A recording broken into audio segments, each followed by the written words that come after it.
Olá, professores. Aqui é a professora Tânia Mara, do curso Siga Preparatório. Vamos estudar um pouquinho? Vamos fazer questões de PCNs de concursos. Questão número 1.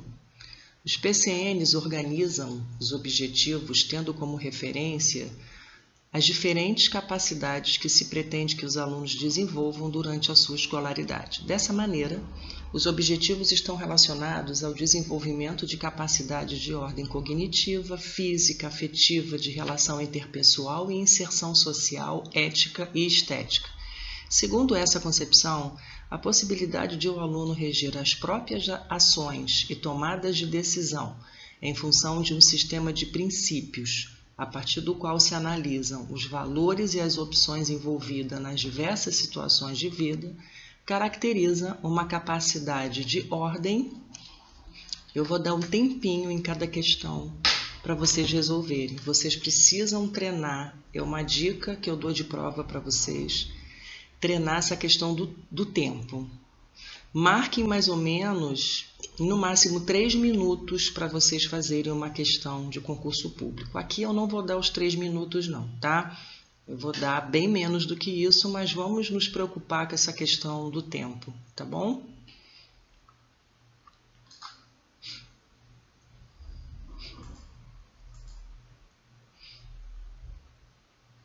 Aqui a gente tem o aluno reger as suas próprias ações e tomadas de decisão. Isso aqui envolve a sua razão, tá? Em função de um sistema de princípios, ou seja, aqui a gente trabalha uma questão de afetividade, a partir do qual se analisam os valores, afetividade e as opções envolvidas nas diversas situações de vida. A resposta dessa questão 1, essa questão é muito boa, é ética. Gente, razão mais afetividade é igual a ética, ok? Não caberia outra resposta aqui, tá? Então, tomada de decisão em relação a valores e princípios, razão mais afetividade. Ok? Número 1, casa. Questão número 4, a nossa segunda aqui, tá? O ambiente das aulas de educação física envolve um risco aumentado de lesões inerentes à própria prática de atividades físicas, fato que afeta diretamente os sentimentos e sensações dos alunos nas aulas. Sobre a segurança e a efetividade no ensino da educação física, pode-se dizer que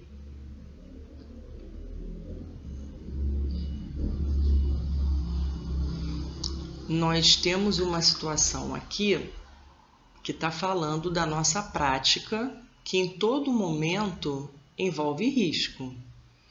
A gente tem como, vocês que são professores que estão aí na rede pública ou privada, a gente consegue evitar queda, impacto produzido por bola? A gente não deve se preocupar com isso? Sim, deve, o tempo todo. Os alunos estão sob nossa responsabilidade. Agora, a gente já matou aqui a dado não pode ser. Está dizendo que se a gente não pode evitar, que nada adianta a gente se preocupar. A gente não pode evitar, mas a gente tem que tomar cuidados, a gente tem que ter essa preocupação. A D já foi embora, tá? A C está dizendo que as propostas têm que ser desafiadoras. Sim, o professor tem que ter estratégia para poder fazer com que esse aluno participe das aulas, vivencie a prática. Agora, está dizendo aqui que tem que ser desafiadora para todo o grupo de alunos e para ajudá-los a vencer seus medos individuais e superar suas limitações. Então, deve envolver pequenos riscos. Não tem como a gente dimensionar essa questão dos riscos. A gente sabe que pode acontecer com um simples jogo de queimado, tá? A gente não pode evitar. Tem que ser desafiadora, sim, para o aluno. com o propósito deles participarem das aulas e não no sentido de vencer seus medos individuais. O gabarito, galera, é bola. A gente tem que desafiar e não ameaçar, que em hipótese alguma deverão ser obrigados a realizar qualquer atividade.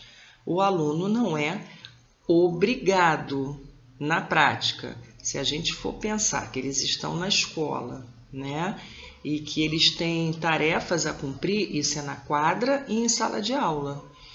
O aluno de sala de aula que não quer fazer o dever de aula, a gente não pode obrigar esse aluno a fazer o dever de aula. É a mesma lógica para a quadra. Então, é por isso que o professor tem que ter estratégias para poder chamar esse aluno para a sua aula prática, tá? O receio, letra A, o receio ou a vergonha do aluno em submeter-se a situações de risco é motivo suficiente para que ele se negue a participar das aulas e, neste caso, o professor deverá dispensar a sua participação. Não, a gente não vai dispensar.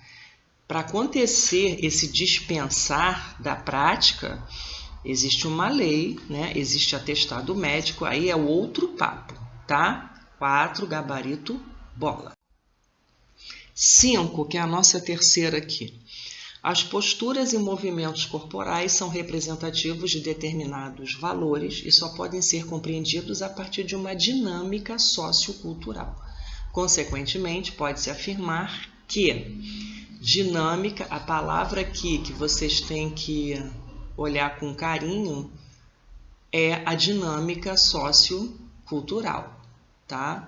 Quando a gente fala nessa dinâmica sociocultural, a gente vai procurar na questão uma questão mais abrangente, não pode ser uma questão reducionista. Vamos lá?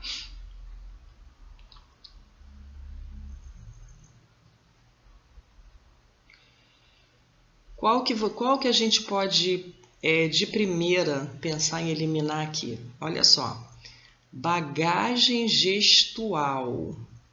Os valores e princípios manifestados na bagagem gestual apresentada pelas crianças representam o contexto em que vivem e devem ser preservados. Olha só, a gente está falando de uma dinâmica sociocultural englobando posturas e movimentos. Gesto é uma questão reducionista, você só vai olhar para o gesto?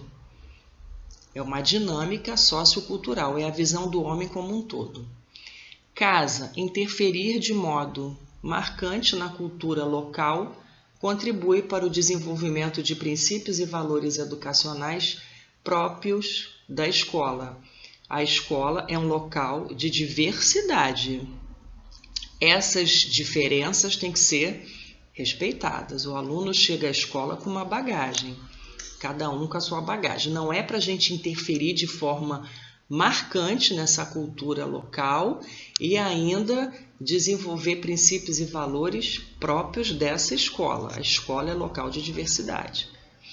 O gabarito, galera, bola. As práticas institucionais que envolvem o corpo humano já está numa dimensão, é uma questão que a gente já olha e fala, pode ser essa aqui. Dinâmica sociocultural, a questão tem que ser mais abrangente.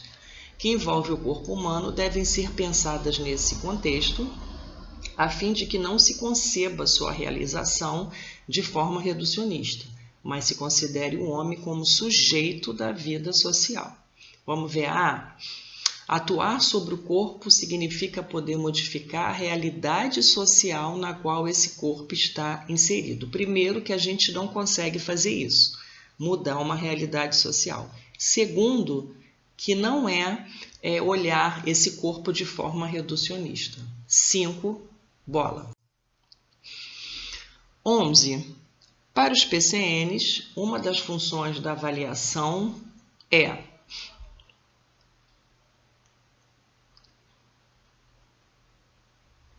muitos devem ter marcado valorizar a ação pedagógica. Eu sei disso porque o SIGA Preparatório está no mercado desde 2003, preparando para concurso municipal, estadual, federal, enfim, militar também.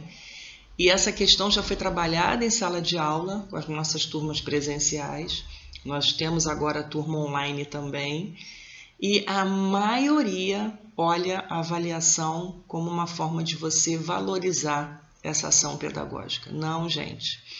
Você vai se alimentar. O professor, ele se alimenta de dados o tempo todo. Ele se alimenta de dados quando você faz uma avaliação diagnóstica, durante o processo da formativa e na somativa, que a gente sabe que a nossa prática a gente tem que fazer avaliação somativa. A gente não quantifica mais. Isso aqui é passado na educação física tradicional. Tá? Então, a gente não quantifica nem a ação pedagógica e nem o conhecimento. A gente vai alimentar, a função é alimentar, sustentar a intervenção pedagógica. Bons estudos para vocês. Qualquer coisa nós estamos no Instagram, na página do Facebook e pelo WhatsApp.